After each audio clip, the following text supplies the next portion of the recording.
On Penang Island in Western Malaysia, the forested slopes of Penang Hill preserve a rich biodiversity next to the thriving city of Georgetown. In this vlog, we explore the top 5 natural attractions that we found around the island. Not far from our apartment, the Penang Botanical Gardens occupy 29 hectares in an amphitheater of hills that slopes up and away from the city. The wide walking paths wind snake-like along the hill's contours, taking visitors past a diverse array of flora.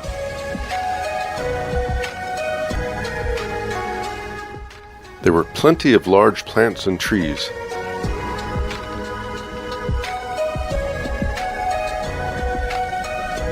Like this beautiful yellow flowered tree that's apparently called a golden shower tree. But by far the most unusual tree that we saw was a cannonball tree, so named for its woody, round fruit. Its snaky vines and shapely flowers have also earned it the name Naga Lingam. A small section, sheltered from the tropical rainfall, showcases desert plants in the most humid desert environment that you can imagine. A walking trail in another section takes you under the rainforest canopy.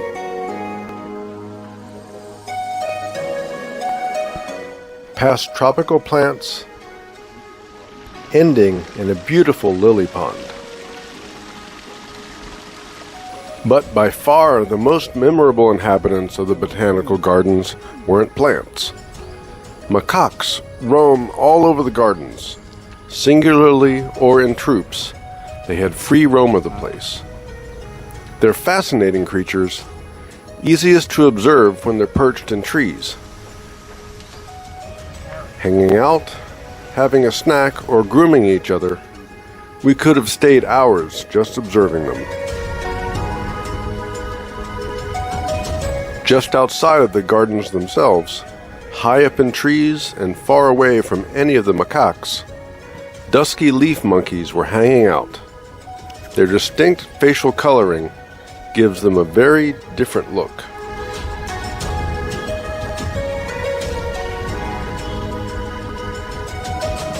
West-northwest of the Botanic Gardens, on the coastal side of Penang Hill, the Tropical Spice Garden is a lush, multi-level stroll through Penang's jungle environment.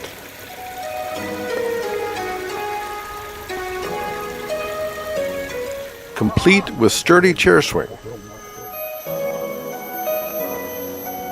And there are areas for the botanically inclined,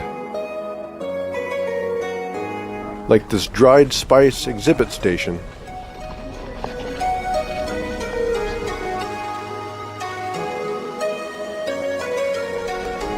But mostly the Spice Garden is full of fascinating tropical garden paths to explore. Just down the road, this unusual building is hard to miss. Part jungle greenhouse, part terrarium collection, Intopia Nature Center has plenty of bumpy, scaly, hairy, and squirmy critters for almost anyone's tastes, inside what they call the cocoon. But we spent most of our time inside the beautiful, vaulted space of Natureland and its collection of over 15,000 butterflies. They were so beautiful while fluttering around,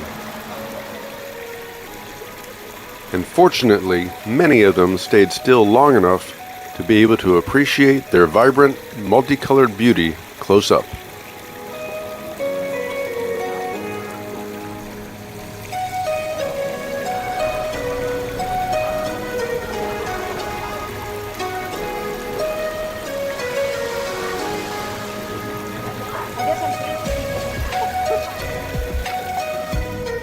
A little farther south, the Tropical Fruit Farm is the place to go to learn about Penang's vast array of available fruits. Starting and ending in their shop, you can get fruits and juices here. The tour itself starts with a short ride, almost 1,000 feet up the hill. Many of the fruits, like the avocado and pineapple that are grown in the region, actually originated in the Americas, brought to Asia through trade with the Spanish in the world's first great globalization phase. Others, like the longan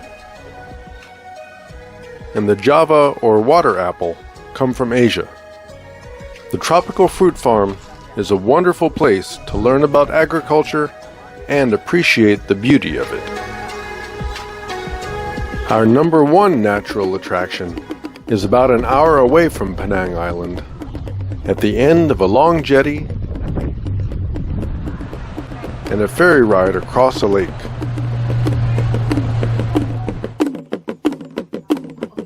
Passing through Orangutan Island's gate felt a bit like entering Jurassic Park. The island sanctuary is home to several of the magnificent orange primates like BJ, the group's alpha male, who were rescued from zoos, orphaned in the wild, etc. Orang-utan means person of the forest in Malay, and they share 97% of their DNA with us humans.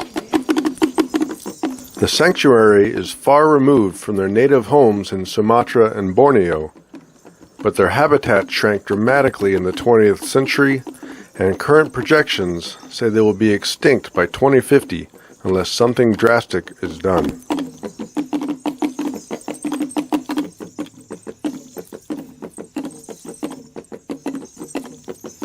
This caged 100-meter tunnel is for us humans, not for the orang. As part of the island's work to save the species, there are facilities to ensure healthy births of new orang, like this incubator that was designed for humans but used here. The first boat of the day was completely full, as that's when the orang are the most active. When we first walked past him, BJ was content to hang out in his shady spot under the trees and sift through some dried palm branches. Just as we were about to move on, he came down towards our cage, dropping his massive head to dig around for bugs or grubs to eat. Then turned his back and returned to his shade.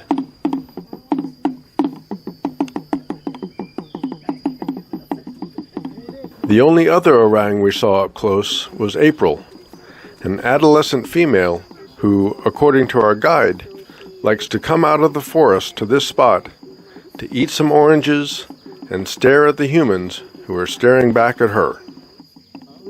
Her expression looked so sad, though our guide said they've tried unsuccessfully to return her to the wild several times. Sad or not, she seems to prefer her life here.